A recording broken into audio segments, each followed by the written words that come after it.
Sim, é tão bom saber que Deus nos chama de filhos e como filhos dele nós podemos nos alegrar porque nós temos a promessa de uma vida eterna. Mas nós não temos uma promessa de que aqui nesta vida não teremos dificuldade nenhuma.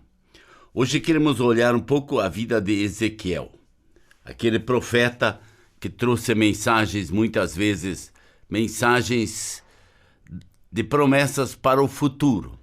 E ainda nós olhamos para algumas que ainda não se cumpriram e que estão lá. Mas nós queremos olhar um pouco a vida deste homem, hoje rapidamente. Quando nós olharmos para a vida dele, diz no primeiro capítulo, verso 1, era o 5º dia do 4º mês do 30º ano, e eu estava entre os exilados, junto ao rio Quebar. Abriram seus céus, e eu tive visões. Aqui nós temos ele já descrevendo já de início que ele era um prisioneiro. Ele havia sido levado para o exílio junto com o povo de Israel e agora ele estava lá no meio da dificuldade, porém ele sabia de uma coisa. Apesar da situação difícil, ele continuava em comunhão com Deus.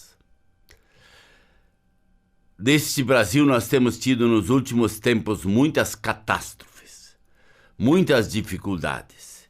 E eu sei que as pessoas que passaram por dificuldades e pelas catástrofes estão sofrendo. Mas eu queria dizer para você, não abandone Deus. Esse sofrimento é momentâneo, ele é passageiro. Deus há de abençoá-los com ricas bênçãos. Diz no capítulo 2, ele me disse, filho do homem, fique em pé, pois eu vou falar com você. Enquanto ele falava, o Espírito entrou em mim e me pôs em pé, e eu ouvi aquele que me falava.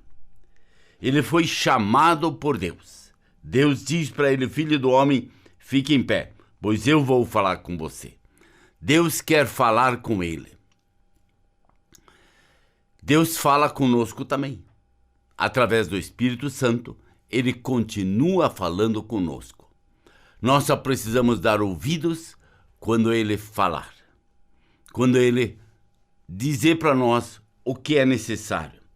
E ele foi revestido. Quem pôs ele em pé foi Deus. E ele ouviu aquele que falava. Ele estava ouvindo o que Deus estava dizendo para ele. Ele estava atendendo aquilo que Deus estava dizendo. Ele estava com muito prazer sendo revestido por Deus.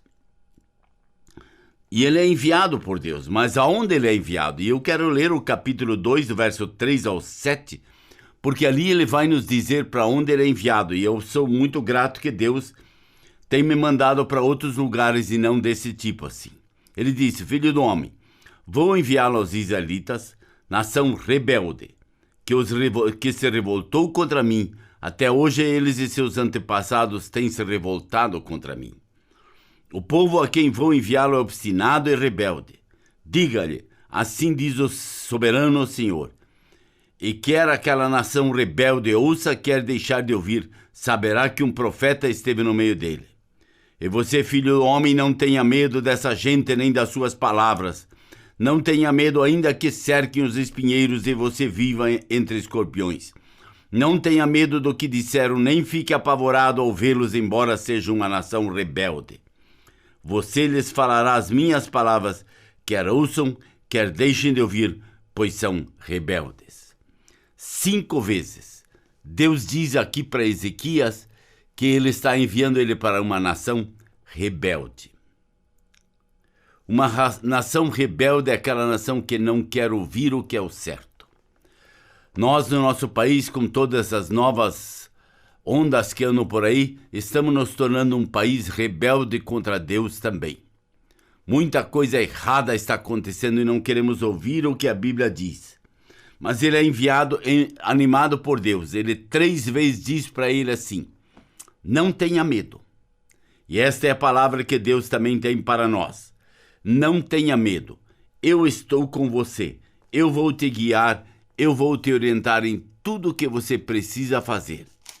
E aí no capítulo 3, verso 14 diz, então o Espírito levou-me e tirou-me de lá, com meu espírito cheio de amargura e de ira, e com a forte mão o Senhor estava sobre mim. Ou seja, o Senhor estava com ele. O Senhor foi lhe fortalecer e foi lhe sustentar. O Senhor sempre nos fortalece, o Senhor sempre nos sustenta quando nós confiamos nele. O grande problema nosso da humanidade é a falta de confiança num Deus que pode fazer grandes coisas. E que não só pode, mas que faz grandes coisas. Que Deus, em sua infinita graça, nos fortaleça nisso. Porém, o seu trabalho de anunciador, de atalaia, era um trabalho diferente, porque Deus tinha enviado ele para isso. Para a teimosia do seu povo, ele precisou de olhos abertos. E no capítulo 3, 17 e 18 diz: Filho do homem, disse ele, eu o fiz sentinela para a nação de Israel. Por isso, ouça a palavra que digo e leve a eles a minha advertência. Quando eu disser a um ímpio que ele vai morrer e você não o advertir, nem lhe falar para dissuadi-lo dos seus maus caminhos para salvar a vida dele, aquele ímpio morrerá por sua iniquidade, mas para mim você será responsável pela morte dele. Ou seja, ele tinha uma tarefa muito séria de fazer o que Deus tinha dito. E Deus dá a ele essa tarefa de levar a mensagem. Nós começamos dizendo: filho meu, Deus chama, Deus te mostra o caminho, Deus se alegra com você.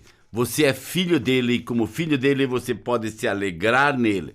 Então Ezequiel nos é um exemplo disto, de um homem de Deus, que apesar de ser enviado para um povo rebelde, um povo obstinado, Deus diz: eles vão te ouvir. Se eles não te ouvir, a culpa é deles. Se eles te ouvir, você será abençoado. Então continue levando a mensagem. Continue falando do amor de Deus às pessoas ao seu redor. E você experimentará bênçãos e mais bênçãos da parte de Deus. Por isso essa infinita graça de Deus continua sobre nossas vidas. É uma graça sobrenatural, onde Deus nos guia, onde Deus nos orienta e onde Deus nos dá sabedoria no que fazer. Que Deus te abençoe.